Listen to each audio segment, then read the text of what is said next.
दोस्तों सब्सक्राइब करें हमारे चैनल को और बेल आइकन को प्रेस करके ऑल पर क्लिक करें। अकबर बीरबल में आज की कहानी लोहार की मनमानी। दिल्ली का एक नागरिक बड़ा सोम था। वह अपने परिश्रम और कृपणता के कारण रत्नों का एक बड़ा कोष संग्रह किए हुए था। वह उन रत्नों को एक ऐसी साधारण संदूक में छिपा कर रखे हुए था कि जिससे देखने वाले को उसमें रत्न होने का भ्रम ना हो सके। उसका घर भी साधारण गृहस्थों के समान कच्चा और टूटा फूटा हुआ था। भला ऐसे भग्न मकान में रत्न होने की कौन संभावना कर सकता था। दैवात एक दिन मध्य रात्रि में उसके घर में आग लगी। कंजूस उस आग को बुझाने की कोई तरकीब न देखकर कुछ साधारण वस्त्रों को लेकर घर से बाहर निकल आया। ये वस्त्र उसके रोजमर्रा के काम आने वाले थे। घर जलने की चिंता में बेचारा कंजूस छाती पीट पीट कर रुदन करने लगा। उसके रोने का शब्द सुन और आग की लपट देखकर उसके अड़ोस पड़ोस के बहुतेरे आदमी एकत्र हो गए। उन आदमियों में एक लोहार भी था। लोहार ने कंजूस को फटकारते हुए कहा, इस साधारण झोपड़े के लिए तू इतना रुदन क्यों कर रहा है? इसमें तेरा कौन सा बड़ा नुकसान हो जाएगा? सोम बोला, भाई तू झोपड़ा जलता देखता है और मैं अपने रत्नों को जलते देख रहा हूँ। फिर तू ही बता कि क्यों कर ना रोऊं। लोहार ने कहा, वह धन कहाँ और किस चीज में रखा हुआ है? तब सूमड़ा उंगली से बगल की एक कोठरी दिखलाते हुए बोला, उसी कोठरी में एक काठ की पुरानी संदूक रखी हुई है जिसमें 7 लाख के जवाहरात बंद हैं। लोहार ने कहा, यदि मैं उन जवाहरातों को बाहर निकाल लाऊंगा तो अपने मनमानी जवाहरात तुझे दूंगा और बाकी मैं लूंगा। सर्वस्व जाता देख कंजूस ने उसकी बात मान ली।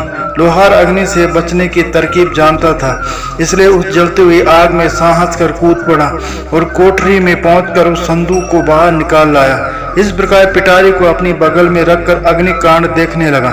थोड़ी देर बाद जब अग्नि का वेग घट गया और लोगों के हृदय में शांति आई तो पिटारी का मामला उपस्थित हुआ। जिस वक्त लोहार और कंजूस ने ऐसी शर्तें तय की थी, उस समय लोहार ने एक और चालाकी की थी। उस जगह के 2 मनुष्यों को अपना गवाह बना लिया था। गवाहों के सामने ही वह पिटारी खोली गई। पिटारी खुलते ही जवाहरातों की चमक बाहर तक फैल गई। जैसे धन देखकर गवारों की दशा होती है, वही दशा लोहार की भी हुई। उस अमूल्य रत्नों की ढेरी को देखकर उसका मन फिर गया। उसने पिटारी का सारा धन तो आप ले लिया और उस खाली पिटारी को बेचारे कंजूस के हवाले किया। कंजूस लोहार की अनीति देखकर बहुत चकराया और गिड़गिड़ाकर उससे कहने लगा, भाई आधा धन मुझे दो और बाकी आधा आप ले लो, इसमें मेरी राजी है। लोहार डांट कर बोला, क्या पहले मेरे तेरे बीच एक ऐसी शर्त पक्की नहीं हुई थी? मैं तुझे अपनी मनमानी दूंगा, अब तू चपड़ क्यों करता है? दोनों में वाद विवाद होते होते संपूर्ण रात्रि व्यतीत हो गई और सूर्योदय का समय आया। सूमड़े ने आधे रत्नों को पाने के लिए बहुत तेरा प्रयास किया, परंतु लोहार उसकी एक भी सुनने को तैयार नहीं हुआ था। सूमड़े ने लाचार होकर बादशाह अकबर के पास अर्जी लगाई। मामला पेचीदा देखकर बादशाह ने बीरबल को बुलाया और उनका सारा हाल सुनाकर उसे न्याय करने की आज्ञा दी। बादशाह की आज्ञा सिरोधार कर बीरबल ने उन दोनों से अलग अलग बयान लिया और उन बयानों को पृथक पृथक 2 कागजों पर लिखकर उस पर उनके हस्ताक्षर कराए। फिर उन दोनों से बारी बारी साक्षी लेकर प्रमाणित कराया कि उनका कहना बिल्कुल सत्य है और उन्हें मान्य है। तब बीरबल ने पहले पहल लोहार से पूछा, तुमको इसमें से क्या क्या लेना मंजूर है?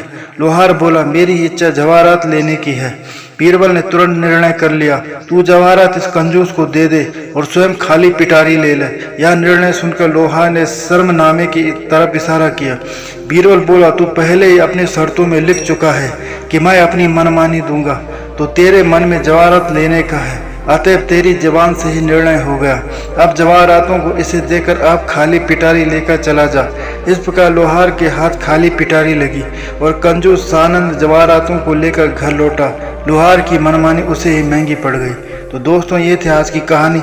उम्मीद करता हूँ आपको कहानी पसंद आई होगी। अगर आपको कहानी पसंद आई है तो चैनल को सब्सक्राइब करें, बेल आइकन को प्रेस करके ऑल पर क्लिक करें, वीडियो को लाइक तथा शेयर करें और हमें सपोर्ट करें।